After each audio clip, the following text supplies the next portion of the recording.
Olá, tudo bem?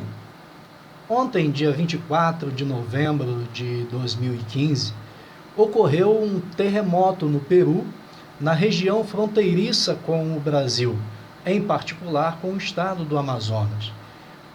Esse abalo sísmico teve o seu efeito percebido na capital do Amazonas, em Manaus, onde eu morei, onde eu tenho muitos amigos e familiares. E eu reportei esse acontecimento em um post no meu Facebook.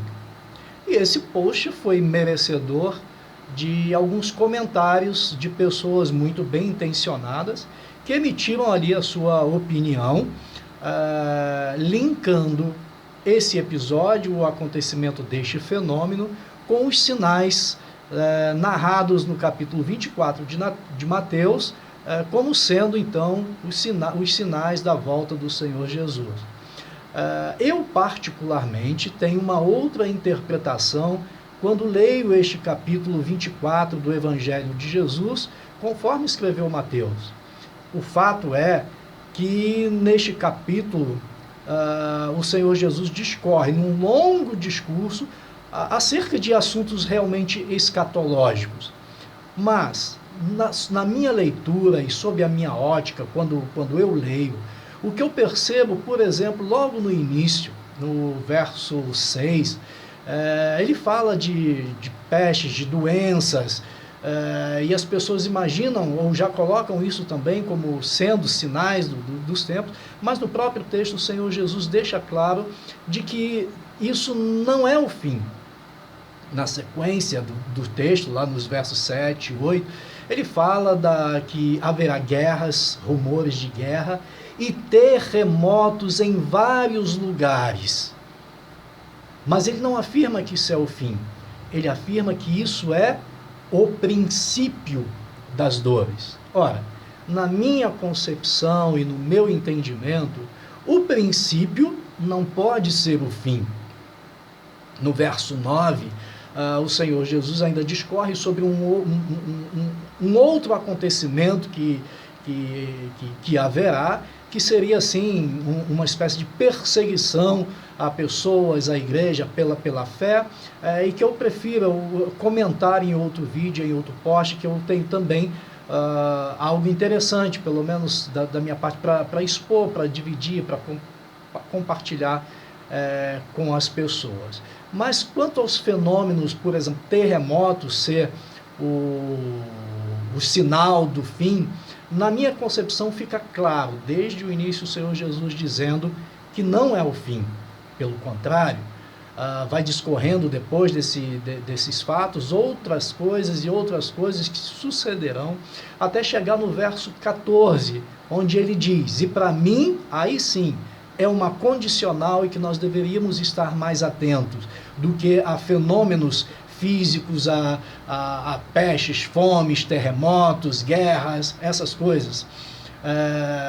O verso 14 diz: e este evangelho será pregado em todas as nações, então virá o fim.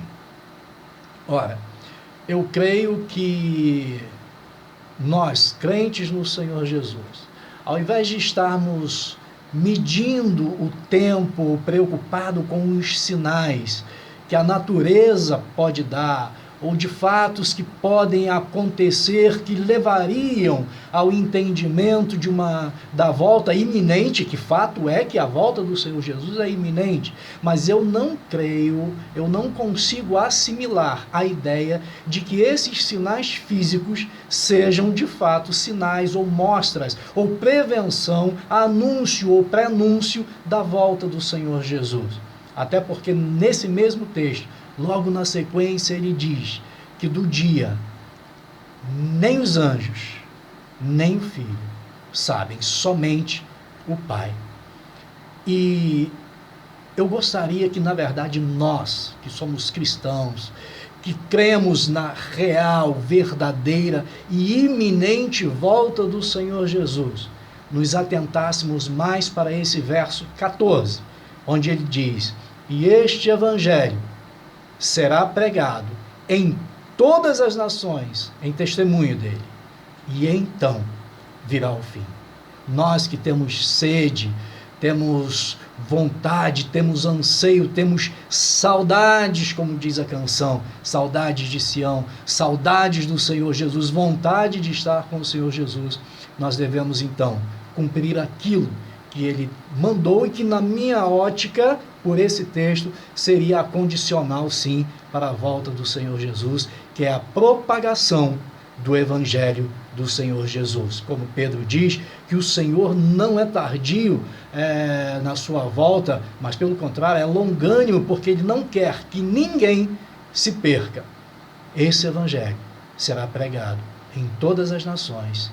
Então, e só então, virá o fim. Que o Senhor te abençoe.